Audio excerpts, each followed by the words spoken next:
Yo, what's going on, guys? It is Foxy90 here. Welcome back to a brand new episode of my F1 2019 career mode for you guys today here on the channel. Welcome to Season 3 of my career mode, and we are here with McLaren, and we're going to get straight into things before we go into practice, because of course we've got the juicy driver transfers, as well as a couple of other bits and bobs. So, yeah. First of all, let's have a look at the emails then and go straight to the drivers' transfers then. And first of all, Max Verstappen has moved to Racing Point and has left the Red Bull, and he replaces Lance Stroll in the Racing Point team. Pierre Gasly has also left the Red Bull, and he's moving to Haas to replace Romain Grosjean. Lance Stroll is going the opposite way to Verstappen, and they're doing a swap, so Stroll moves to Red Bull to replace Verstappen. Daniel Ricciardo has now back in Formula 1, and he's gone back to Red Bull, so Ricciardo now rejoins Red Bull. He's now gone there in place of Pierre Gasly. Grosjean has gone to Williams, and George Russell has been let go. So a lot of developments in the driver transfer window. A lot of big moves, actually. Both the Red Bull drivers swapping around. Weather forecast-wise, it's going to be a dry race. Development-wise, we got obviously all upgrades on as they would. So we got the major drag reduction upgrades, and then the ultimate chassis upgrades on the car. And that's the weekend preview. The goals update, they want me to finish 13th or better. And then the contract summary is all there for us. But moving forwards then, we have a look. Our rival is Max Verstappen, who is now at Racing Point. Funnily enough, here's my overall stats though, just so you guys wanted to see him. 479 points in 2 seasons with 7 race victories for McLaren, 2 pole positions, 12 podium finishes, average finish of 5th with an average grid position of P11, 7 fastest laps, and I've only been at 1 team. But, as you can see, we didn't really go that far, funnily enough. We kind of stayed where we were. In terms of the R&D history, though, let's have a look and see how everyone did. So, Alfa Romeo, in fact, everybody improved, basically, but Alfa Romeo improved, and they're now closing in on Toro Rosso. Toro Rosso, plateau, down at the bottom. Red Bull have made a small step forwards. We, too, have made a step forwards. However, Williams and Racing Point make the biggest step forwards out of any team in this career mode so far. Ferrari have made a very small step and have been overtaken by both Racing Point and Haas, which is quite incredible to see. But as we have a look then in terms of the performance R&D chart, just get a run of things. So there's the ultimate chassis upgrade going on, the other ultimate chassis upgrades, the major drag reduction upgrades, all on the car. But if we have a look then, first of all, going into the chassis, we're actually very competitive in the chassis side of things. We've got a better chassis than Racing Point, who are the second fastest team now on the grid. Ferrari and Haas are close by. We'll be able to match them / overtake them once we get this major brakes upgrade on the car, which we can do, because then we can start doing the final pieces to the brakes. The only upgrades that we need to do with the chassis now is going to be on the brakes. So that's all we've got left on that side of things. In terms of the powertrain, Racing Point are on cocaine. They've gone for absolutely flying. In terms of the power unit side of things, though, we've got a lot of work to do. We now have maximum engine power. We physically cannot go any faster in a straight line in terms of raw engine power. We now need to focus on the fuel efficiency and also the ERS. Now, to do that, obviously, we've got a major upgrade that we need to work on, and then 2 minors for each place. Hopefully, we can get all those on the car around about, like, Canada time. That's when I want to start putting them on the car. So around about like Spain, Monaco is when I want to be implementing them onto the car. So then I can start putting these minor ones on for Canada, France, Austria, those high-speed circuits. Then we've got onto the aero side of things, still some catching up to do. And it's going to be tough on the aero side of things because we've got a major drag upgrade, which we can put on the car. But then in terms of the front and rear downforce, they're ultimate upgrades. And you can see they're 1900 resource points. So I am going to have to delve into the department efficiency and get those cut down a little bit in price. I'm going to try and get maybe 2 on the car, and then that should be enough for us. But that's where we stand. Overall, we've got a very good chassis, and we need to now work on the other 2 bits and pieces. That's where we got to go. Durability, I honestly couldn't care less about, but that's where we are. So I'm going to go into practice now, get that done and dusted, and then I'll see you guys for qualifying. Okay, so we have made it into qualifying now here for the Australian Grand Prix. Practice was okay. Definitely was struggling under braking in a lot of the corners. I've not used I've not done no assists around Australia before. So only until we get to Silverstone will I be back to what I knew. I'm running a default setup. Although I don't know if it works, to be honest. But I'm going to try the one run in Q1 and just try and get through on the one run. I think I've got the pace to do it, and then we'll go straight onto my lap.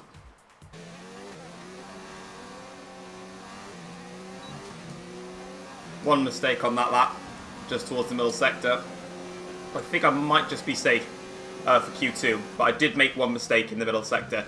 It's P11. Actually, that's actually very impressive considering the mistake I made. I'll take that. That's a very good lap, just in front of Lando Norris. 1.3 off the pace. I think I lost about 3, maybe 4 tenths, honestly, in that. That's very encouraging. Honestly, I've been serious. Lance Stroll knocked out in Q1 in a Red Bull. Lol. Yeah, that's very encouraging. I'm really happy with that lap. So yeah, good stuff.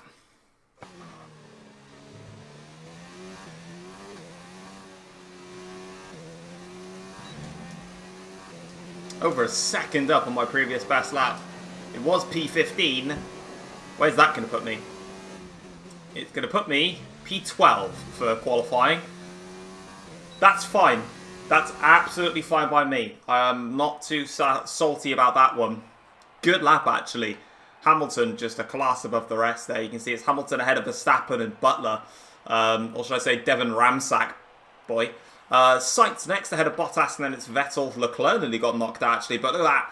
Only 2 tenths shy. Could we have found 2 tenths? Definitely yes. But the positive signs are we are kind of in the mix. Just need to do a little bit of work on the downforce side, which is why I need to get basically a department efficiency on by the end of the episode. Right, positive news then. We beat Lando Norris in the rivalry, which means that we are going to get an extra 250 resource points, which is going to be massive for us. So, let's see them come onto the car. Bring them to me. Yes, more points. I love them. 400 resource points. Wow, that's a lot. Bang on 1,000. Perfect. Okay, well in that case then, I'm going to go straight away and get that department efficiency on the car. Because I want to make these upgrades cheaper. So, let's get a department efficiency straight onto the car. And that means now this upgrade is going to cost 1,782. So that's 200 resource points less. And we have got so many ultimate upgrades to do. God damn it. Yeah, anyway. And then what's this one? So that's 1420, lol. And I'd probably work on the... one of the two first. I think I might get a department efficiency. I think what the plan for me is, really, is... To be honest, the chassis I'm not too bothered about, because that's just brakes and brakes. It's going to be this area. It's going to be these two that are going to be my issues right now. I think the aero is the most important piece, just to get the aero nailed to a T. Yeah, I'm going to put full focus in on the aero, because honestly, like, fuel in the RS, whatever. But anyway, let's get straight into the race. Let's do it. The atmosphere is heavy with expectation and anticipation, and bearing the weight of that burden today is a place we know very well indeed.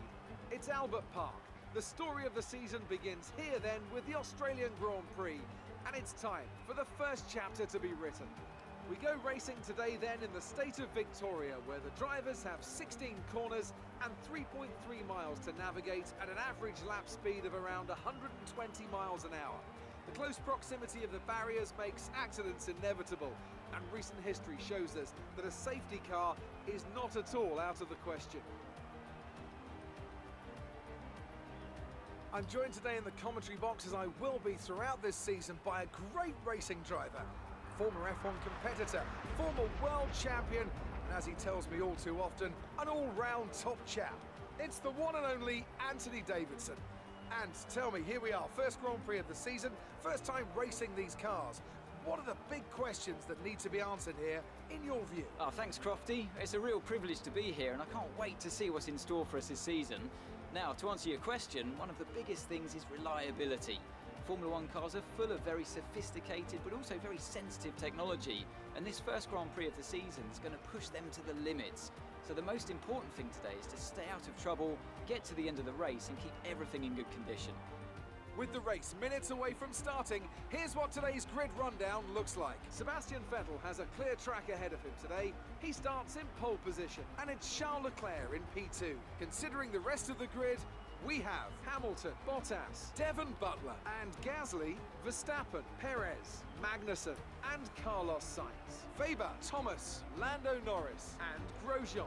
Ricciardo, Stroll, Alexander Albon, and Kimi Raikkonen. Hülkenberg and Antonio Giovinazzi starts from the back of the grid. And with lights out just moments away, it's time to go down to the track.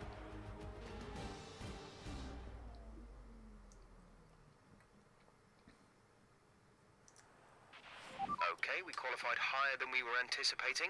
Let's see if we can do just as well in the race. Well, I mean, it's going to be a one-stop. So on that front, I'm a bit perplexed. Don't know what the front runners are going to do. What I do want to do, though, is I am considering starting the mediums and then go into the softs. Because I feel like I'd have more fun. But then again, I don't know how fast my car is. So, all things being considered, I'm going to start on the mediums. Could be the wrong call, but hey, I'm going to give it a crack. So let's get rid of this stint here, and then we basically want to pit as close to this window as possible. So here, lap 17 is going to be the lap where we're going to come into the pits and get off the medium tyres. So yeah, that's going to be what we're going to do. Let's get straight into it then. I don't bother with formation laps because it's quite... Anyway, here we go then. 5 red lights. I'm the only one going to start on the mediums. Okay.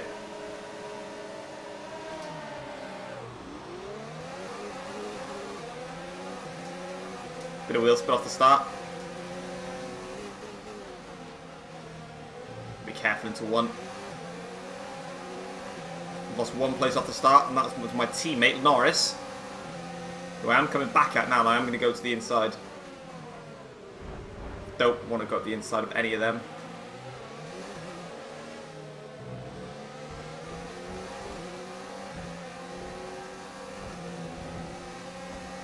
There we go. Safely through. I mean, yeah, I guess I agree with Jeff in a slight. Jesus Christ, Slidey McGee. I'm going to be under pressure here from Norris into one. Should be alright. Really trying to find a way through now, is Norris. And all the scrapping is doing is just allowing the rest to get ahead. And it's not doing any of us any favours. Do you know what? I'm going to let him go. DRS is now available. Right, go Norris. Go. Grosjean's coming now. Now I'm defending against Grosjean. And Norris has boxed me in. That's just contact chaos.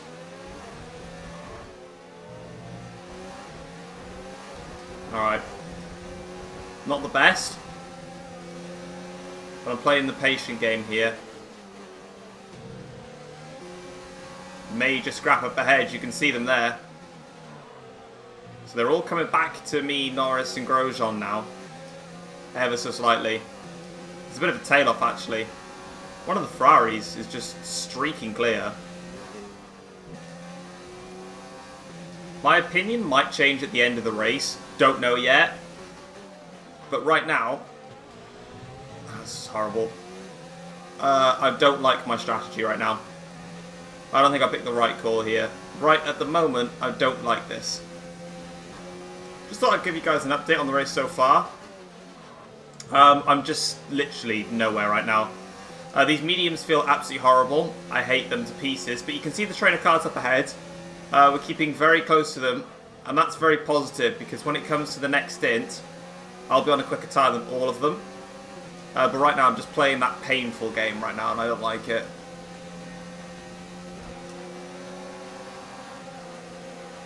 Norris and Magnussen go side by side. Norris holds it in there. He'll probably get caught out in the next bit I've locked up though. No, he's got it done. Good stuff, man. Good stuff. Magnussen pits as well as Grosjean. So they both come in. Meanwhile, we stay out as planned.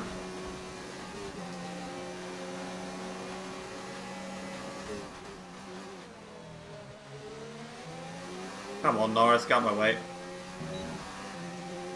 We'll have him now. Bit of ballage as well for good measure. Bit of contact. Had to do it. Gotta get the hammer down now. ERS deployment to up the pace. Here comes Seb now. Locked up anyway. He takes the position. And that's him back into the lead. Hamilton just behind.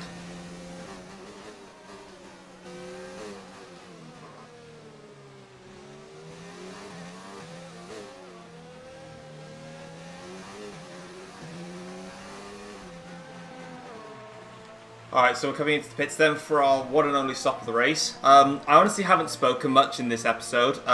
This is genuinely the hardest track I've driven with no assists.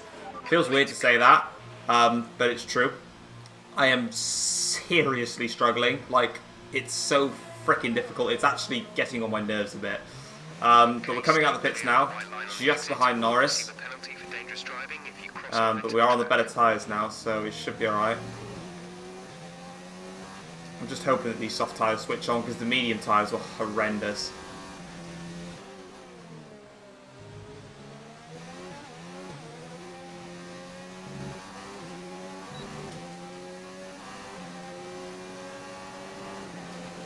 There we go.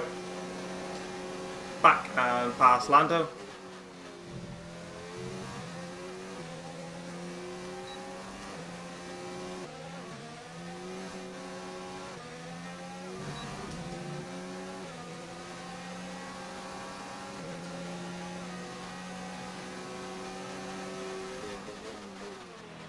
Leading our teammate by 3.5 seconds. On the back of Weber. I'm going to go to the outside. Give me a fight for it. I'll close off the door. And there we go. Successfully past Weber, up into 9th place now. There's an Alfa Romeo just up ahead. And that's the slowest car on the grid. How is it up there? I mean, whatever way it is up there, unless it's just a lapped car. Probably a lapped car, actually. There's a yellow flag up ahead for one of the Mercs. Just spotted it now. Right, some information. And that's Hamilton gone. They've got a serious car issue. It looks like they're retiring. What's happened to him, though? What happened to Hamilton, then? Is it going to show it, or was I too late on the replays? Nope, I'll be able to see. It's an engine failure, isn't it? Yeah, it's an engine's gone on Lewis's car. Look. Bottas is going to get held up a bit. And Hamilton was the closest man to chase Vettel down. He was the closest man as well. And he's just had his engine blow up there, so that's a shame for Hamilton. But for me, though, that's going to be an extra... Excuse me, an extra point in the bag. Being considered, I actually finish in P9 because, as you can clearly see, I've got Weber up my backside and I'm seriously struggling to bloody brake. Caution, caution, yellow flags ahead. To be honest, I should just go to... Be careful. Jesus Christ, I can't even get the power down. I really should go back to low ABS because I'm seriously struggling, but I'm not going to. I'm going to keep powering on. There's another yellow flag in the first sector. Oh my god, the other Mercedes has just got... The safety car is out. The safety car is out. Oh. We need to form up at a reduced pace. Keep a close eye Okay. on the filter time. Make sure to keep it positive. Okay, the safety car has just come out, everyone. Bottas this time is out of the race. Both Mercedes have just retired. It's another engine failure. Wow, it's another engine failure for him. Okay.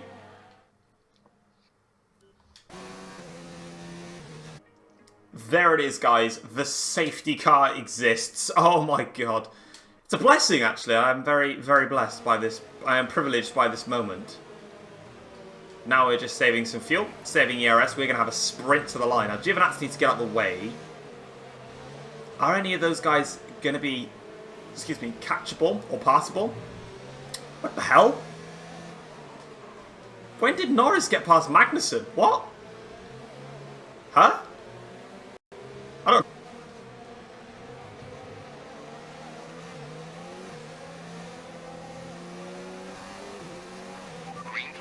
That's a bad restart from me. Didn't go the way I wanted, but it's alright.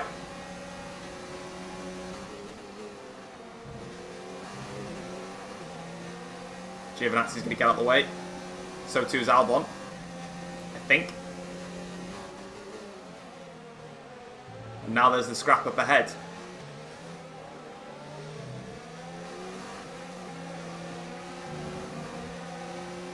They're going to go for it.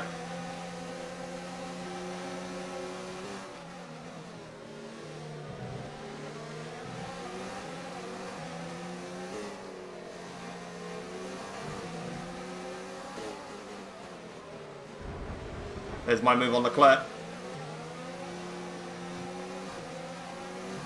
That's one down. Up to 6th place now.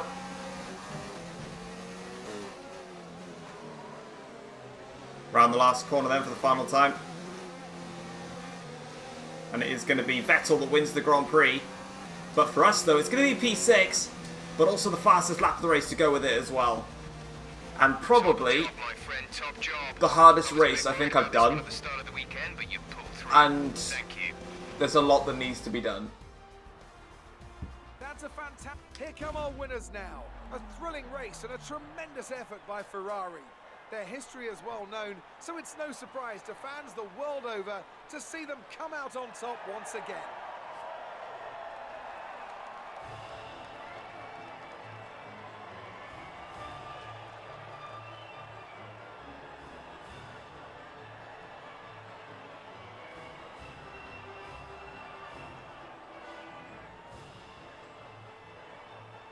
Alright, so having a look then at the full race results. So Vettel wins the Grand Prix ahead of Perez, and then it was Verstappen from Sainz Butler. We managed to finish in P6, starts in P12. Norris as well started 13th and finished 8th, so it's a good result for McLaren in general. The Drivers' Championship then, so Vettel obviously leads the World Championship ahead of, it's basically the same as what it was, of course, apart from the fact I managed to get the fastest lap point.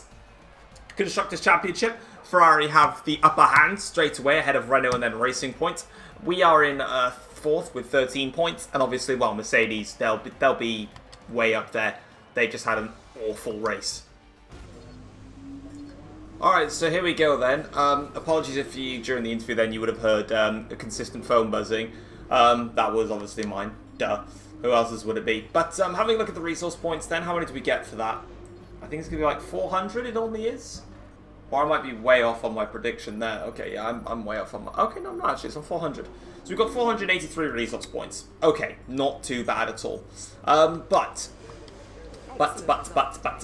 Finishes like that will look good on your contract. Yeah, sure, whatever. Your mum's Asian. But anyway, we have completed the team goal to finish 13th or better.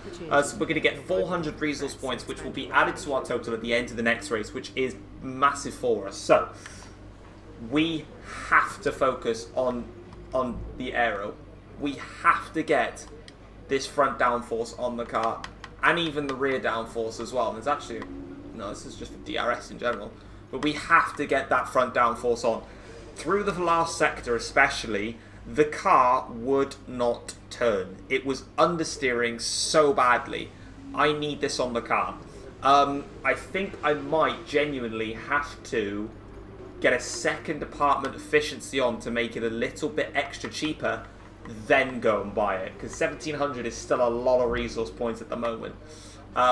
Once I've got that on the car, I then need to focus on that. But if I waited until next, it's going to be hard to get that on the car, but I need to get it on as soon as possible, basically. But anyway, guys, if you have enjoyed the video, feel free to drop it a like and subscribe if you're new around here as well. Apologies for not many replay cameras. You'll see it throughout the race. Like I said, I was hardly anywhere. So, yeah. Anyway, guys, thank you very much for watching, and I'll see you for the next one. Take care, all. Peace.